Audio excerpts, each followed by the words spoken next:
Kenyatta, Rais wa Jamhuri ya Kenya na Amiri Jeshi Mkuu wa Majeshi yote ya Ulinzi, Katibu Mkuu Shirika la Vyama vya Wafanyakazi, ndugu Daktari Francis Atwoli, wafanyakazi wote wa taifa nzima letu, mabibi na mabwana, leo hii tumekusanyika hapa ili kuweza kusherehekea na kuadhimisha siku ya wafanyakazi kote ulimwenguni na hata katika taifa letu la Kenya. Tunashukuru kwake Mwenyezi Mungu kutupa siku hii ya leo. Mheshimiwa Rais, kwa ruhusa yako, naomba unikubalie nimkaribishe Katibu Mkuu ili aweze kutuzungumzia kwa dakika chache. Karibu Daktari Atwoli.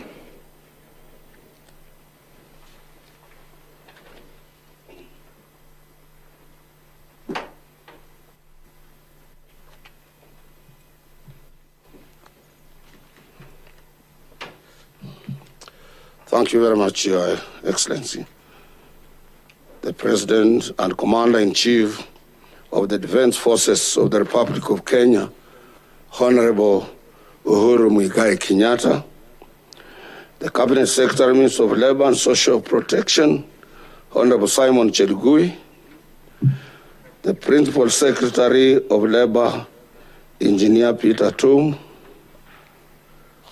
I saw my friend here, Joseph Kinyua. He might have disappeared. Members of the press current who are here.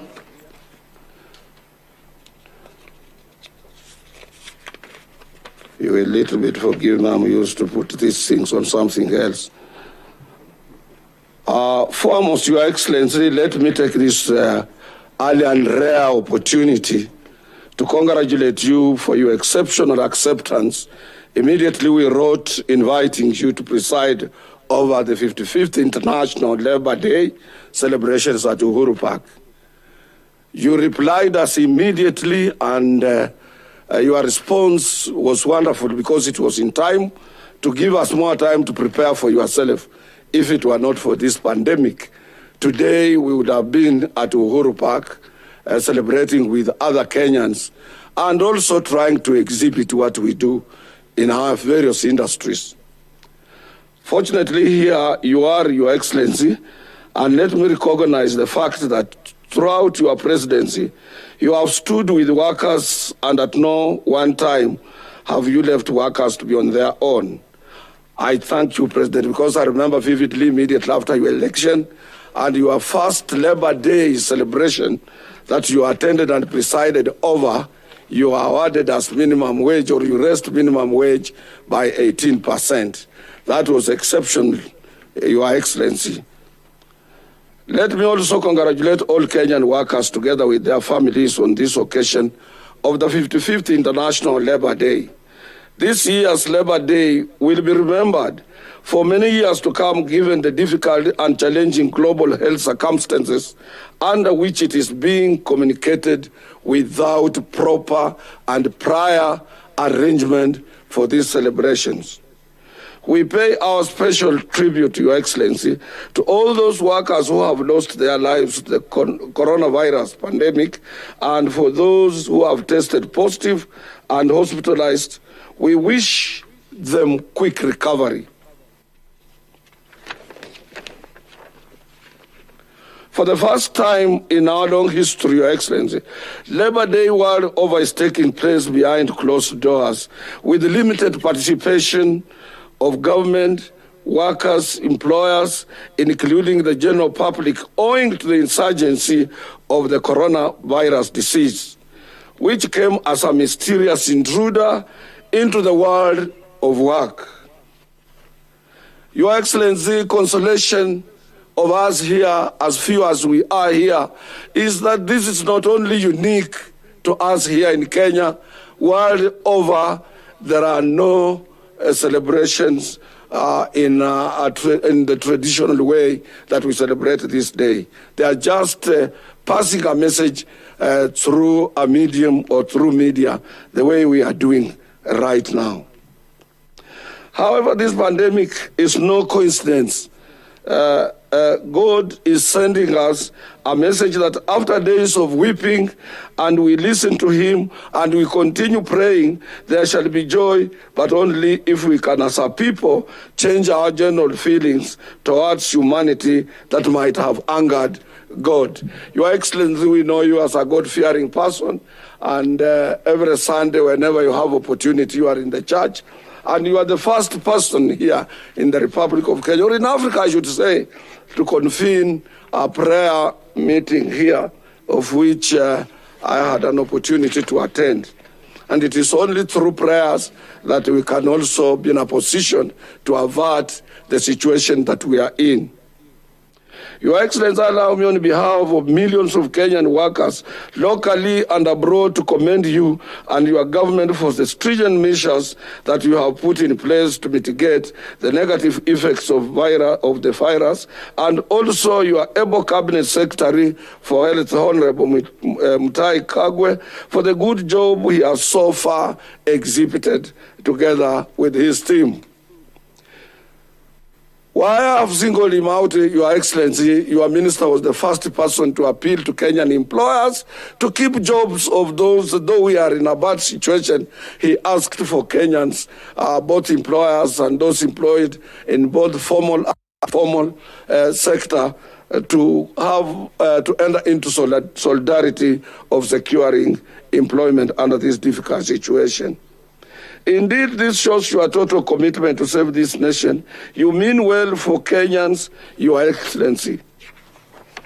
When some of us, we say that about that total commitment to your people, others brand us as if we are playing politics, while, as I saw in today's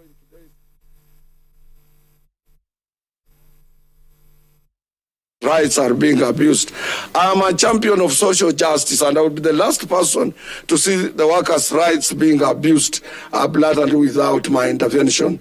As I'm talking to you, Your Excellency, we have signed various good agreements between us and employers, and yesterday your Minister for Labor, Honorable Chelugui, was chairing a tripartite meeting to take measures and to caution even employers not arbitrarily to sack or to dismiss or to declare any worker redundancy because of this pandemic.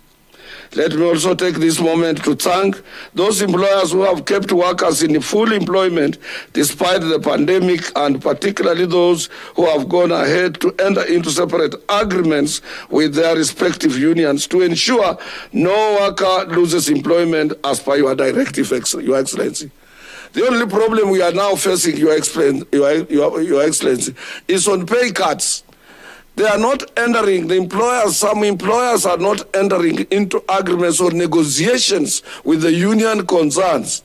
They are just arbitrarily and mercilessly applying these pay cuts without due regard to what eventually will happen to our members and workers of this beautiful nation.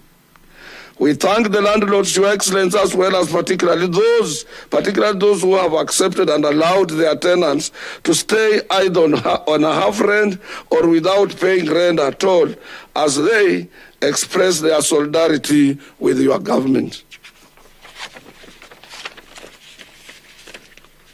The Central Organization of Trade Unions special thanks also as well goes to our medical personnel, our doctors, nurses, clinical officers, laboratory technicians, cleaners in our health facilities.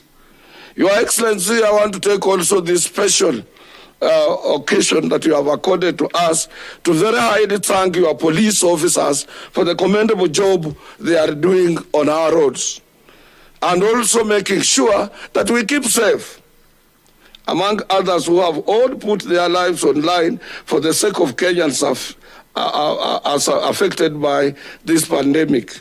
Truly, we can't thank you enough, Your Excellency. May God bless you all.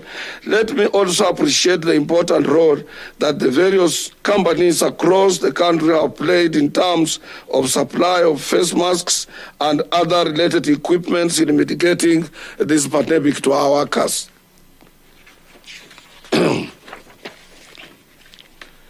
Your Excellency, no doubt as a country just like the rest of the world or global community, we expect an unprecedented economic meltdown down that will see a slow performance in the world economy.